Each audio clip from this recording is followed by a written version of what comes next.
Welcome back to Commercial Finance Expert Academy. My name is Su Churang. Let me ask you, for those people who are doing business, like self-employed, outside the broker channel, they're not brokers like you and I, right? How do they bring in business? What do they do to bring in difference? If your business is growing year by year by year, it's different versus somebody struggling or somebody's new at it, right? So let me tell you how I ran my business when I first started in this business as a mortgage broker. I was one out of 20 other mortgage broker. 20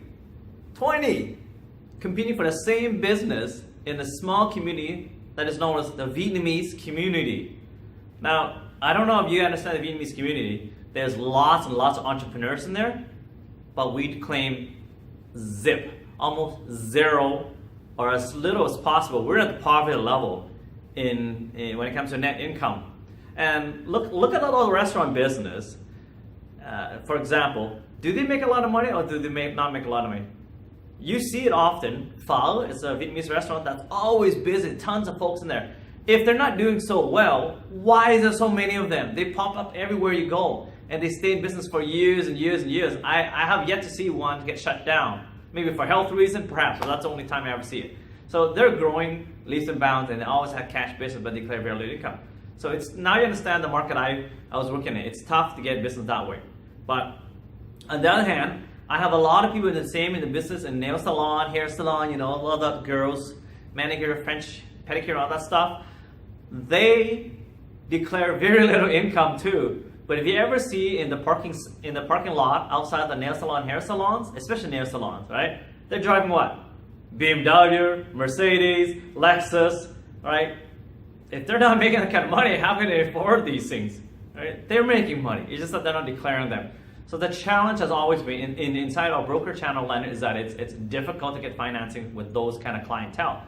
But yet my business is growing because of word of mouth. Those people, yes, they're very social people. They talk a lot. And restaurant owners, guess who they know? They know other restaurant owners. And their brother and sister all want to open a restaurant business.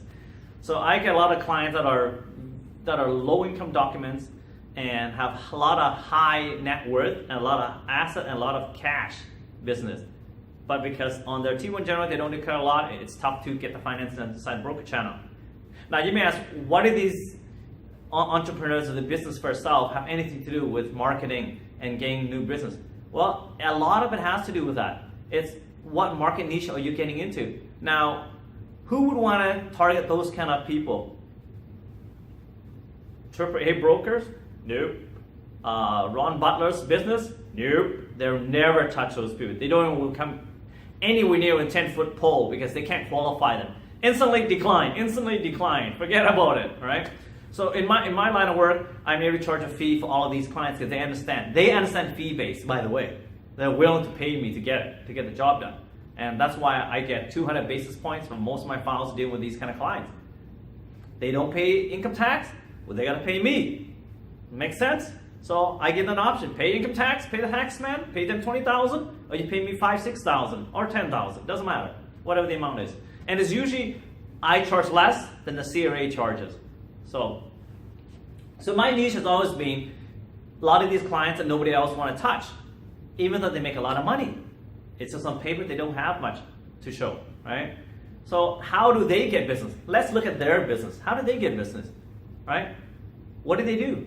They advertise every bloody day. Business is good, they advertise. Business is bad, they advertise. They do non-stop, and that's a lot of money. Would you agree? I don't like that kind of business, right? I don't want to advertise that kind of money. And seriously, it's a big, endless hole, pit, where you shove money down all the time. And the minute you stop, your competition's going to eat your lunch because they advertise more and they'll gain more traction, they gain more awareness. That's how it is in the retail business. If you stop advertising, like Best Buy stops advertising, they're going to go out of business. Simply put, they exist there, but nobody really remembers them. Look at the brick in Canada. They advertise on a regular basis. Don't I know they have special? Don't I know that they have furniture sales all the time? Yes, I do. But that's how they operate the business. So How is it someone like myself that doesn't advertise a lot and always getting more and more business? Well, I do things differently. I get myself out there so that I'm a brand aware, right? Anybody in the broker channel community or in real estate community, they know me. They know Suo Trung, all right? I'm on YouTube, I'm on LinkedIn, proliferately, I am on anywhere there is a real estate network, they know me. I volunteer to talk about this real estate group. Even though I'm not that great at it, I don't think I'm super duper at it, I think you are. All of us know the same stuff, right? All we'd have to do is sign up in front of the crowd and talk to people about what we know. Because 99% of them in the audience, they don't know nothing about how it is to finance. Even realtors in the business for a long time, they don't know. Because look at you and I. We're always trying to play catch up with all these stupid rules that are changing all the time. And regulatory bodies is moving the benchmark, moving the goalpost. You thought you know about one lender, next thing you know they change things and the lender has to change all their product lines differently. So my thing is brand awareness. Be out there however you can, become the center of influence yourself. Be able to show and give people back, give to the community in one way or another. I do Toastmasters, I do public speaking events and workshops to help out public speaking people who want to get in to become a good speaker in public speaking. That's how I'm able to stand in front of you and talk in front of you today and not be totally mortified and terrified. I used to at one time though, right?